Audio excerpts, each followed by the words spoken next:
Hi there. I'm so glad you're here. Here's what you'll gain by listening to the very last second of this episode. In this solo episode, I share why federal education policy affects real students in real classrooms and why educators have both the professional responsibility and the power to advocate effectively for essential services by focusing on evidence based arguments about student impact rather than political positioning. You'll leave the episode with understanding why effective advocacy requires evidence over ideology, why we can't improve a system by destroying it without a replacement plan, and how we as educators must stay engaged in policy while maintaining our focus on our core mission. Stay with me. I'm so happy to have you join as a listener today. This is Solutions Coaching and Teaching Strategies, the podcast that extends education beyond the classroom. A show that offers educators and caregivers strategies to try right away and ensure every student receives the inspiration and support they need to thrive. Happy Monday. Welcome back to Solutions Teaching Strategies. I'm Olivia Wall, and if you're new here, I am a teacher and coach who has spent over 25 years in education, working directly with students, families, and fellow educators. Today, I'm going to talk about something that just happened yesterday. I'm recording this on a Friday. Whenever I'm doing updates on the education department, I try to wait to the very last minute before the episode's going to drop on a Monday. And what just happened has massive implications for every single one of us in education. A federal judge in Massachusetts has blocked the Trump administration's plan to dismantle the Department of Education and ordered the reinstatement of over 1,300 federal employees who were laid off in March. Now, I know that some of you might be thinking, here we go, another political podcast. But here's the thing. As educators, this isn't politics for us. This is our daily reality.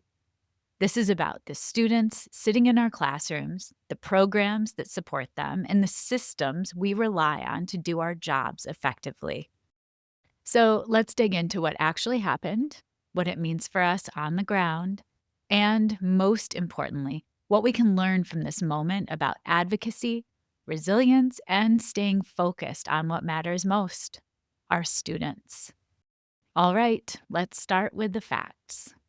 So, back in March, Education Secretary Linda McMahon announced what she called a reduction in force, government speak for mass layoffs that terminated over 1,300 Department of Education employees.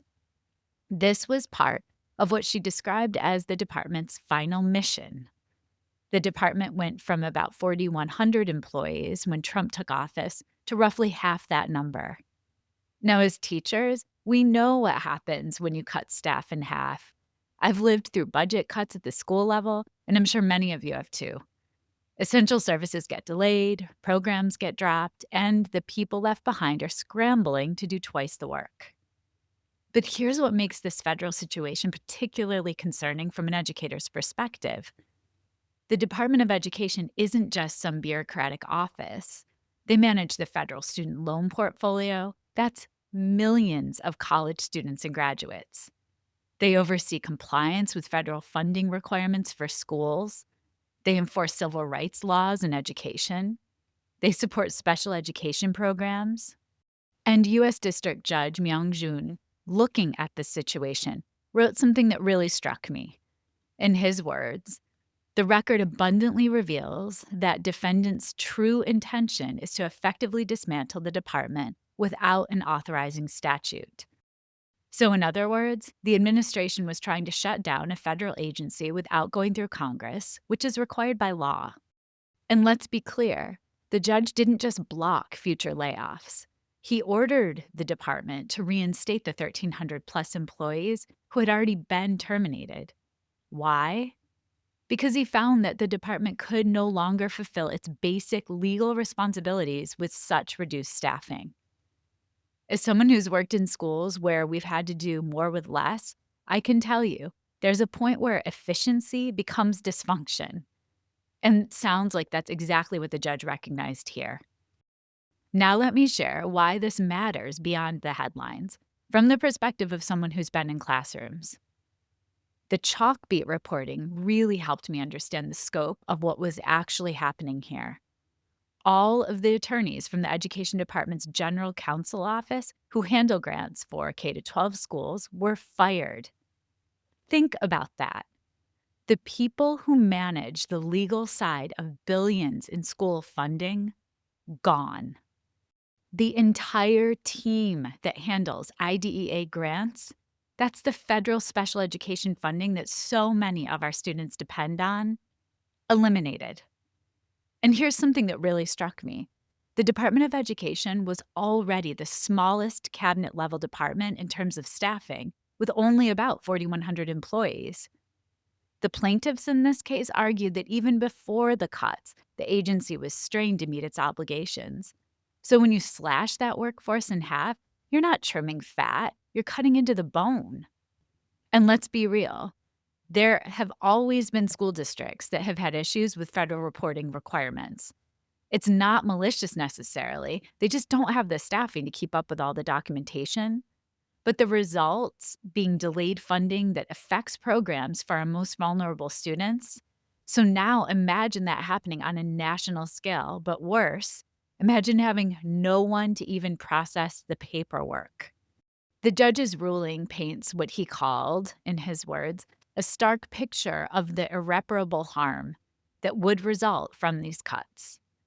And as someone who works with vulnerable student populations every day, I can tell you when federal oversight disappears, it's not the privileged kids who suffer. It's the students with disabilities who lose civil rights protections.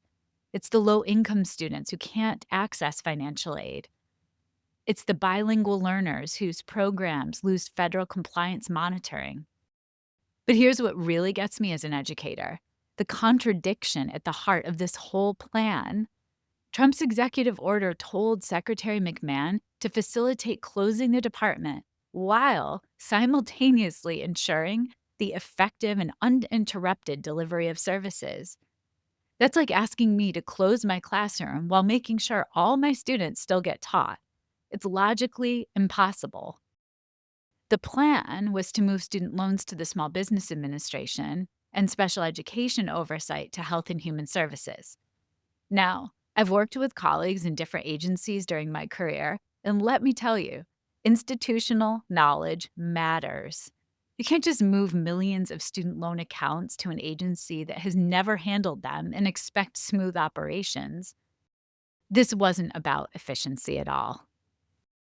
But then I'll shift because there are some lessons in advocacy and resilience that we can take from this. What strikes me most about this whole situation, it's a masterclass in how change happens or doesn't happen in education. Think about who brought this lawsuit: the Somerville and East Hampton school districts in Massachusetts, the American Federation of Teachers, and 21 Democratic attorneys general. But here's what's important: they didn't argue politics, they argued function. Derek Black, a University of South Carolina law professor, quoted in the Chalkbeat piece, put it perfectly. It's not about whether employees have a right to a job. It's about whether the department can fulfill its statutory obligations to the states and to students. That's the kind of advocacy that actually works. Instead of getting lost in ideological debates about the size of government, these plaintiffs focused on concrete impacts.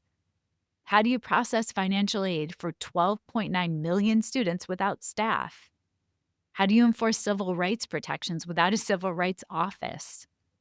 How do you oversee special education compliance without IDEA grant specialists?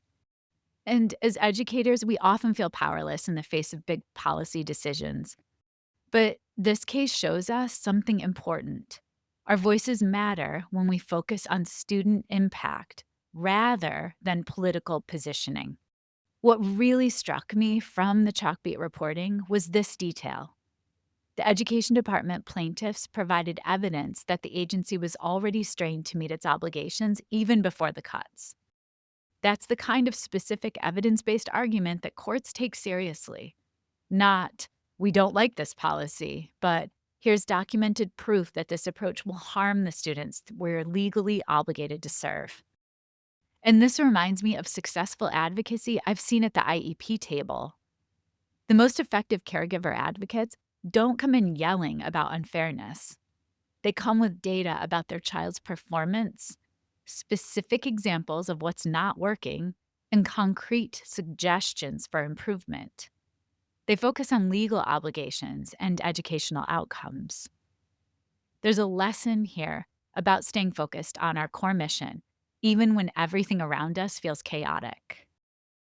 The AFT president, Randy Weingarten, called this ruling a first step to reverse this war on knowledge. And whether you agree with her political framing or not, the underlying point stands. When policy threatens educational services, educators have an obligation to speak up, not as political partisans, but as professionals who understand what students need to succeed. So, where does this leave us? The Trump administration filed an appeal within hours of the judge's decision yesterday. So, this legal battle is far from over.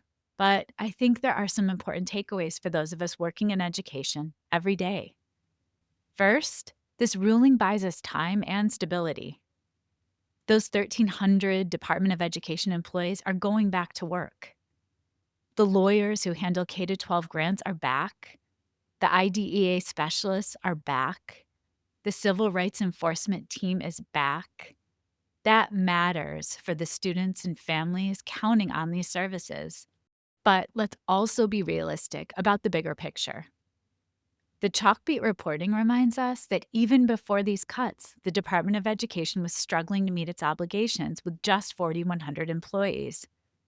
That's something we need to keep in mind as we move forward. Federal education programs have been chronically underfunded and understaffed for years. Second, this case highlights a fundamental tension in education policy that isn't going away anytime soon. There's a real philosophical divide about the federal role in education. Some people genuinely believe that education should be entirely a state and local responsibility. Others believe federal oversight is essential to protect civil rights and ensure equity. What this ruling does is force that conversation to happen through proper channels. As the judge noted, only Congress can actually eliminate the department. If there's going to be a debate about federal versus state control of education, it needs to happen in Congress with full public debate, not through administrative workarounds that leave students and families in limbo. Third, it reinforces something we know from our classroom experience. You can't improve a system by destroying it without a replacement plan. Again, the judge specifically called out this contradiction. Trump's executive order demanded both the closure of the department and the effective and uninterrupted delivery of services. You can't have both. For us as educators, I think this reinforces the importance of staying engaged in these policy debates. Again, not as political partisans, but as professionals who understand how federal programs actually work in practice. So, getting practical, what can we actually do with this information? First, let's stay informed about federal education policy, but through reliable sources. We can't just rely on social media or partisan news outlets. Look at the actual court documents, read statements from education organizations, talk to colleagues in other districts about what they're experiencing. Second, document everything in your own work that relates to federal programs. If you're a special education teacher, keep track of how federal oversight affects your students. If you work with Title I funding, understand how those dollars flow to your school. If you counsel students about college, know how federal aid programs work. This isn't just bureaucratic busy work, it's professional knowledge that makes you more effective as an advocate. Third, build relationships with your local and state reps. Not to lobby them politically, but to educate them about how federal education programs actually work in practice. Most legislators have never stood in front of a classroom or written an IEP. Your expertise matters.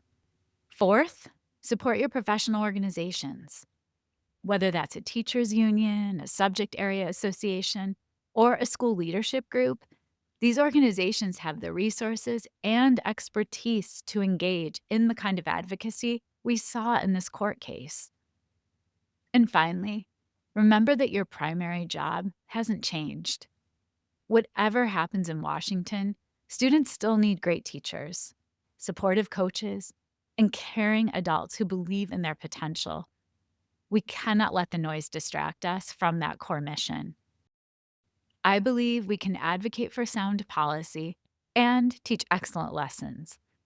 We can stay informed about federal education issues and focus on the kid in front of us who's struggling to read. We can engage in the big picture and handle the daily details that make school work for children. As I wrap today's episode, I keep thinking about something though. Judge June wrote in his ruling, "A department without enough employees to perform statutorily mandated functions is not a department at all." And that statement cuts to the heart of what we deal with in education every day. Whether it's at the federal, state, or local level, whether it's in our schools or our classrooms, we can't just declare something efficient while making it impossible to function.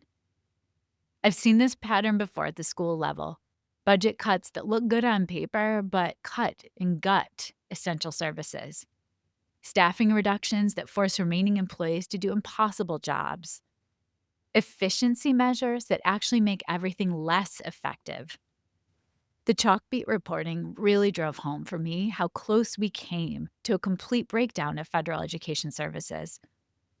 When you fire all the lawyers who handle K-12 grants, when you eliminate the specialists who oversee special education compliance, when you gut the civil rights enforcement team, you're not streamlining, you're sabotaging. But here's what gives me hope. The system worked. Teachers, school districts, and advocates spoke up. They used legal channels to protect essential services. They focused on student impact rather than political positioning. And a federal judge listened to their evidence-based arguments about what would actually happen to kids and families. This case reminds me why I love working in education, despite all the challenges. Yes, the system isn't perfect. Yes, bureaucracy can be frustrating.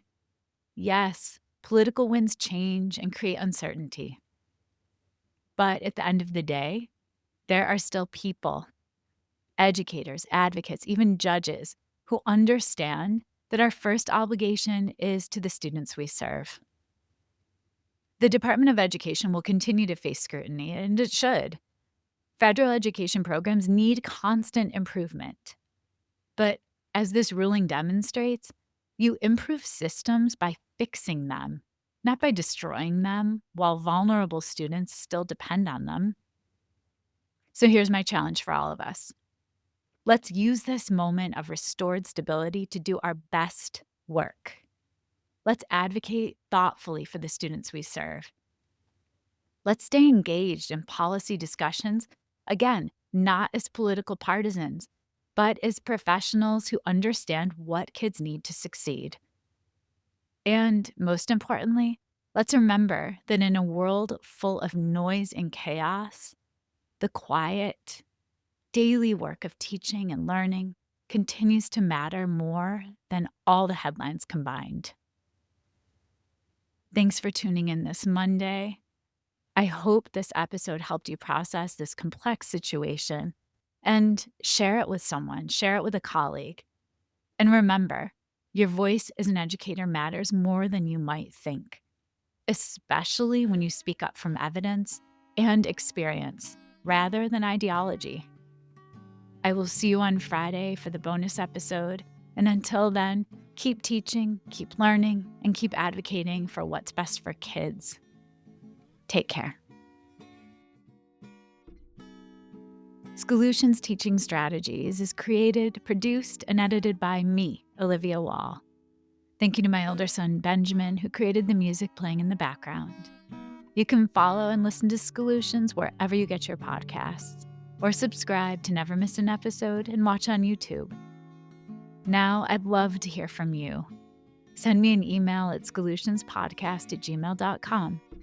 Let me know how you plan to advocate for the students that you serve. As a professional, you know what kids need to succeed. And that's how we can stay engaged in policy discussions together. Tune in every Monday for the best research-backed coaching and teaching strategies you can apply right away to better the lives of the children in your care. And stay tuned for my bonus episodes every Friday, where I'll reflect and share connections to what I learned from the guests that week. See you then.